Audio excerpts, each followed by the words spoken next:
मन दूसरे पे अटकाए रखता है। ये मन की पहली कुशलता है। दूसरी कुशलता मन की कि वो हमेशा आधे को दिखलाता है और आधे को नहीं देखने देता। जैसे कि चांद को हम देखते हैं तो आधा चांद दिखाई पड़ता है, आधा नहीं दिखाई पड़ता है, उस तरफ का पहलू छिपा रहता है। मन जो भी देखता है हमेशा आधे को देखता है, मन पूरे को नहीं देख सकता है। चांद तो बड़ी चीज है, तुम्हारे हाथ में एक कंकड़ भी रखते हैं, छोटा सा एक रेत का कण रखते हैं, उसको भी तुम पूरा नहीं देख सकते। आधी दिखेगा, आधा उस तरफ जो है वो छिपा रहेगा। मन आधे को ही देख सकता है, मन आधे को देखने की व्यवस्था है। इसलिए तो मन के कारण द्वैत पैदा होता है, क्योंकि आधे को देखता है, उसे समझता है ये पूरा, फिर दूसरे आधे को देखता है, उसे समझता है ये पूरा, और दोनों को कभी साथ तो देख नहीं सकता। इसलिए उनको एक कैसे माने। इसलिए जहां एक है वहां मन दो देखता है, और जब तुमने एक की जगह दो देख लिए संसार खड़ा हो जाता। तुम देखते हो ये आदमी मित्र है और वो आदमी शत्रु है, लेकिन मित्र में शत्रु छिपा है। मित्र कभी भी शत्रु हो सकता है और शत्रु में मित्र छिपा है। शत्रु कभी भी मित्र हो सकता है, कोई अड़चन नहीं है, कोई बाधा नहीं। प्रेम में तुम्हारे घृणा छिपी, घृणा में प्रेम छिपा है, लेकिन मन दो करके देखता है, घृणा को अलग, प्रेम को अलग, शत्रु को अलग, मित्र को अलग, सुख को अलग, दुख को अलग। और जब तुम एक को दो करके देख लेते हो, फिर तुम जो भी करोगे वो गलत होगा। बुनियाद से गलती शुरू हो गई, प्रारंभ से ही भूल हो गई। मुल्ला नसरुद्दीन एक रात शराब पी के घर लौट रहा है। शराबी को एक की जगह अनेक चीजें दिखाई पड़ने लगती। चीजें अनेक हो नहीं जाती। अगर तुमने कभी शराब पी है या भंग के नशे में आ गए हो तो तुम्हें पता होगा कि एक चीजें दो दिखाई पड़ने लगती, तीन दिखाई पड़ने लगती, चार दिखाई पड़ने। जैसे जैसे नशा बढ़ता है क्या होता है, जैसे जैसे नशा बढ़ता है भीतर तुम्हारी चेतना कपने लगती, उसकी जो स्थिरता है खो जाती, जो चैन है वो खो जाता है, चेतना कपने लगती। और जब चेतना कपने लगती है तो उसके कंपन के कारण एक चीजें बहुत होकर दिखाई पड़ती। जैसे चांद झील पर प्रतिबिंब बना रहा है, झील शांत है, अकंप, तो एक चांद दिखाई पड़ता है झील में। एक कंकड़ फेंक दो, झील में लहरें उठ गई, कंपन हो गया, झील कब गई। अब एक चांद हजार चांद में टूट गया। अगर तुम झील को बहुत ही कपा दो तो चांद दिखाई ही ना पड़ेगा, बस चांद के टुकड़े ही टुकड़े पूरे झील पर फैल जाएंगे। चांद एक है, झील कब गई। नशा तुम्हारी चेतना को कपा देता है, झील कब गई, अब चीजें अनेक दिखाई पड़ने लगती। मुल्ला नसरुद्दीन घर आया है, नशे में डूबा है, ताले में चाबी डालने की कोशिश करता है, लेकिन ताले में चाबी नहीं जाती, छेद और चाबी को मिला नहीं पाता, हाथ कप रहे हैं। एक पुलिस वाला रास्ते पर खड़ा देख रहा है। आखिर उसने कहा, नसरुद्दीन क्या मैं सहायता करूं, ताले में चाबी डाल दूं। नसरुद्दीन ने कहा, अगर सहायता ही करना है तो जरा तुम मकान को संभाले रखो, तो मैं चाबी डाल दूं। नसेलची को यह नहीं दिखाई पड़ता कि मैं कप रहा हूं, मकान कप रहा है, तो मकान को संभाले रखो। एक और दिन ऐसा ही नशा करके नसरुद्दीन घर लौटता था। एक वृक्ष से टक्कर हो गई, बड़ी मुश्किल में पड़ गया। वृक्ष तो एक था, उसको दो दिखाई पड़ रहे थे, तो वो दोनों के बीच से निकलने की और कोई उपाय भी नहीं था, दोनों के बीच से निकलने की कोशिश कर रहा था। जैसी कोशिश करता सिर टकरा जाता। वृक्ष तो एक ही था। अनेक बार कोशिश की, तब वो जोर से चिल्लाया कि मारेगा, ये तो बड़ा जंगल है, कोई एक वृक्ष नहीं है यहां जिसमें से निकल जाओ, बहुत वृक्ष है। बड़ी पुरानी कथा है। एक कुत्ता एक राजमहल में प्रवेश कर गया। उस महल के राजा ने महल को सिर्फ दर्पणों से बनाया था।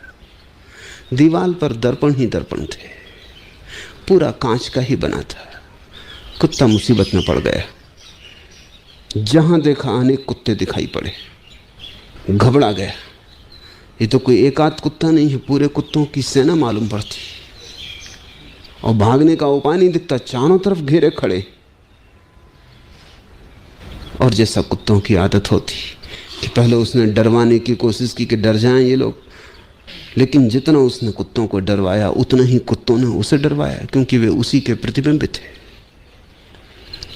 जैसे ही कुत्ता झपटा और भौंका, हजारों कुत्ते झपटे और भौंके, क्योंकि वे वहां थे ही नहीं, वे उसी की छायाएं थे।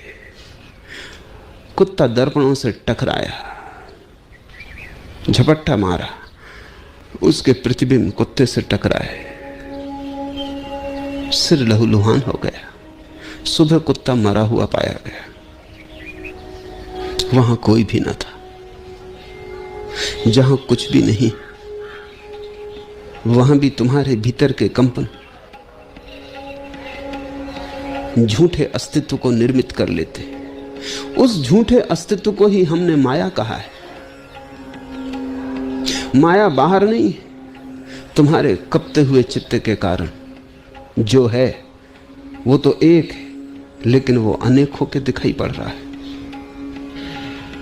और तुम्हारी कोशिश वही है जो मुल्ला नसरुद्दीन ने सिपाही से कही थी कि जरा तुम मकान को संभाल लो तो मैं ताले में चाबी डाल लूं।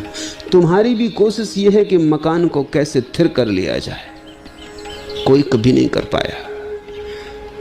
ज्ञानियों ने मकान की फिक्र छोड़ दी, अपने को थिर कर लिया, सब थिर हो जाता है। जरूरत है कि नशा उतर जाए। मकान तो थिर ही है, वो कभी हिला ही न था। ये अस्तित्व कभी हिला ही नहीं है, ये बिल्कुल थिर है, ये अपने में बिल्कुल लीन है, ये स्वभाव में डूबा है। तुम हिल गए हो, लेकिन तुम अस्तित्व को संभालने की कोशिश कर रहे हो। मन द्वैत का सूत्र है और अनेक का भी सूत्र है। मन से गुजर के चीजें वैसी ही हो जाती हैं जैसे सूरज की किरण को अगर तुम एक कांच के टुकड़े से गुजरने दो। कई पहलुओं का कांच का टुकड़ा ले लो, प्रिज्म उस टुकड़े को कहा जाता है। उसमें तरासे हुए कई पहलू। सूरज की किरण गुजरती है उससे, जब आती है तो एक होती, जब उससे बाहर निकल ली तो सात हो जाती। इसलिए तो इंद्रधनुष निर्मित होता है। इंद्रधनुष निर्मित इसलिए हो जाता है कि हवा में वर्षा के दिनों में पानी के कण लटके होते, वो पानी के कण प्रिज्म का काम करते हैं।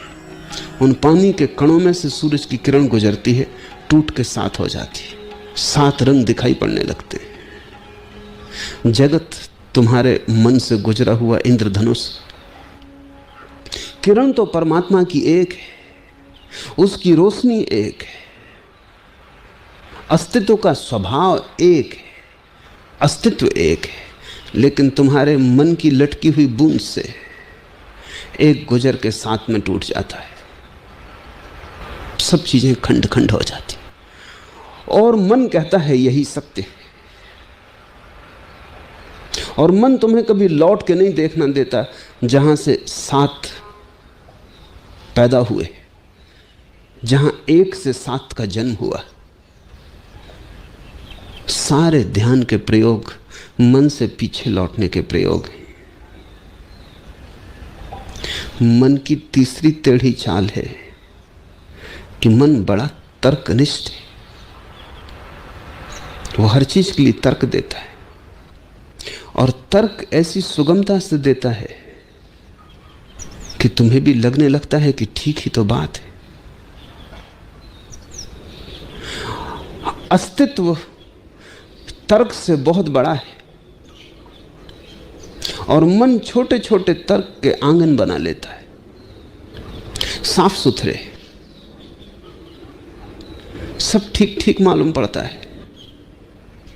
लेकिन आंगन के पार जो अस्तित्व है वो अतर्क है, वो तर्क जैसा नहीं है, वो गणित का कोई प्रयोग नहीं है, वो गणित से ज्यादा काव्य है, काव्य से भी ज्यादा वो रहस्य की अनुभूति है। तो मन कहता है ईश्वर हो ही नहीं सकता, कहां है दिखाओ, क्योंकि जो भी है वो दिखाया जा सकता है। और तुम तो कहते हो ईश्वर ही ईश्वर है, वही सब जगह है, तो दिखाओ, मौजूद करो। मन ने एक सवाल उठाया जिसका जवाब तुम न दे पाओगे, क्योंकि ईश्वर दिखाया नहीं जा सकता, वो देखने वाला है।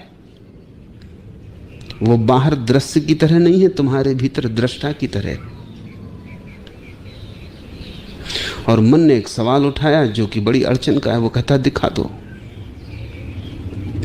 न दिखा पाओगे तो मन हंसेगा और कहेगा मूढ़ हो, ना समझ हो, अज्ञानी हो, अंधविश्वासी हो, जो दिखाया नहीं जा सकता उसको मानते हो। मन कहता है हम तो अनुभव को मानते हैं, और जब तक अनुभव ना हो जाए तब तक हम मानते नहीं। मन ठीक ही कहता लगता है, तर्क में कहीं भी भूल चूक नहीं। भूल चूक है तो इतनी बुनियादी है कि जब तक तुम मन से थोड़े सरकोगे ना, तुम्हारी समझ में ना आएगी। मन कहता है कि दृश्य की तरह परमात्मा को दिखा दो, लेकिन परमात्मा का स्वभाव दृश्य की तरह नहीं है। परमात्मा का स्वभाव दृष्टा का है, साक्षी का है। परमात्मा चैतन्य है, वस्तु नहीं है। चेतना को देखा नहीं जा सकता, चेतना में लीन हुआ जा सकता है। चेतना को गणित से सिद्ध नहीं किया जा सकता है। चेतना को तो रहस्य की एक अनुभूति में अनुभव किया जा सकता है। चेतना को प्रयोगशाला में पकड़ा नहीं जा सकता। अगर पकड़ने की कोशिश की तो तुम खो दोगे। एक जिंदा आदमी को ले जाओ प्रयोगशाला में, अंग अंग काट डालो, हड्डी मिलेगी, मांस मज्जा मिलेगी, चमड़ी मिलेगी, खून मिलेगा, एल्युमिनियम, लोहा, सब धातुएं मिल जाएंगी। बस एक चीज ना मिलेगी, आत्मा। लाश मिलेगी, जीवन न मिलेगा, क्योंकि तुमने काटा उसी वक्त जीवन तिरोहित हो जाता है।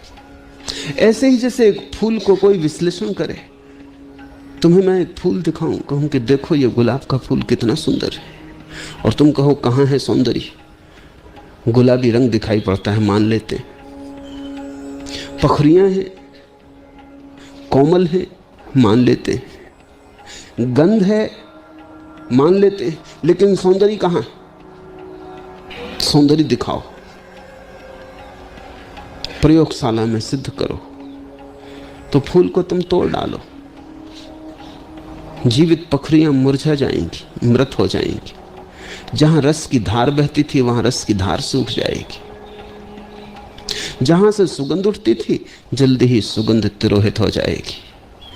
फिर पखरियों का तुम रासायनिक विश्लेषण कर लो तो 5-7 छोटी छोटी बोतलों में लेबल लगा के तुम बता दोगे कि इसमें इतनी मात्रा में फला पदार्थ है, इतनी मात्रा में फला पदार्थ है। लेकिन ऐसी तो एक भी बोतल न होगी उनमें जिसमें तुम कहो कि इतनी मात्रा में सौंदर्य है। मन तर्कनिष्ठ है। जीवन एक रहस्य है। जीवन कोई गणित नहीं, जीवन किसी दुकानदार का हिसाब नहीं। जीवन तो किसी प्रेमी की अनुभूति है। जीवन तो किसी कवि का स्वर है। जीवन तो किसी संगीतज्ञ की लहर है। जीवन सौंदर्य जैसा है, काव्य जैसा है, प्रेम जैसा है। जीवन परम रहस्य है। और मन कहता है गणित। तो मन की चाल बड़ी टेढ़ी मेढ़ी, इसको ख्याल में ले लें, फिर कबीर का ये पद एकदम साफ होने लगेगा। चलत कत टेढ़ो टेढ़ो रे। कबीर कहते हैं ए मन, टेढ़ा टेढ़ा क्यों चलता है, सीधा क्यों नहीं जाता? और मन बड़ा टेढ़ा टेढ़ा चलता है। तुमने कभी शराबी को चलते देखा है? सीधा नहीं चल सकता, टेढ़ा टेढ़ा चलता है। एक पैर इस दिशा में, दूसरा पैर दूसरी दिशा में। इसलिए तो अक्सर वो नाली में गिरा हुआ पाया जाता है। तुम बीच सड़क में शराबी को गिरा हुआ ना पाओगे, नाली में गिरा हुआ पाया जाता, टेढ़ा टेढ़ा चलता है।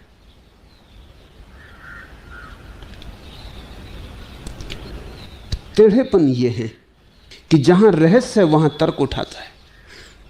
तर्क बड़ी टेढ़ी चीज है। तर्क से ज्यादा टेढ़ा इस संसार में कुछ भी नहीं है, क्योंकि तर्क से तुम जो है उसे सिद्ध कर सकते हो कि नहीं है। तर्क से जो नहीं है उसे तुम सिद्ध कर सकते हो कि वो है।